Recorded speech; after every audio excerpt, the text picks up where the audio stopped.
বন্ধুরা, আজকে দুপুরে মেনুতে রয়েছে গরম গরম পোলাও গোবিন্দভোগ চালের, সাথে রয়েছে আলুর দম, লাল লাল কাশ্মীরি আলুর দম টাইপের করা হয়েছে।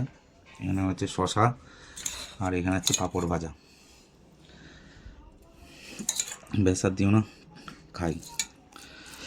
গরম গরম বাসন্তী চালের পোলাও বানানো হলো, একটু আলু, একটু পোলাও আর একটু গ্রেভি দিয়ে জাস্ট একটু ট্রাই করি। আজকে যেহেতু নিরামিষ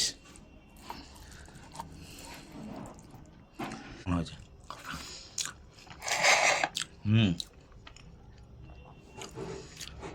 বেশ ভালোই হয়েছে। নিরামিষে পোলাও আলুর দম থাকলে বেশ ভালোই লাগে খেতে। পোলাওটা নরম হয়ে গেছে একটু। না, এটা খাওয়া ঠান্ডা লাগলে শক্ত হয়ে যাবে।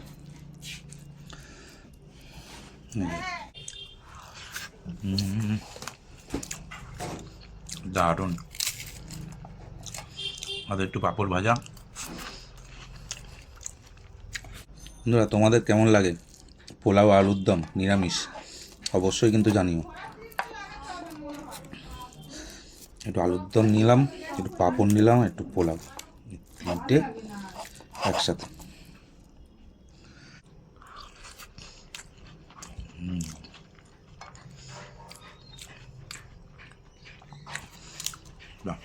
বেশ ভালোই লাগছে।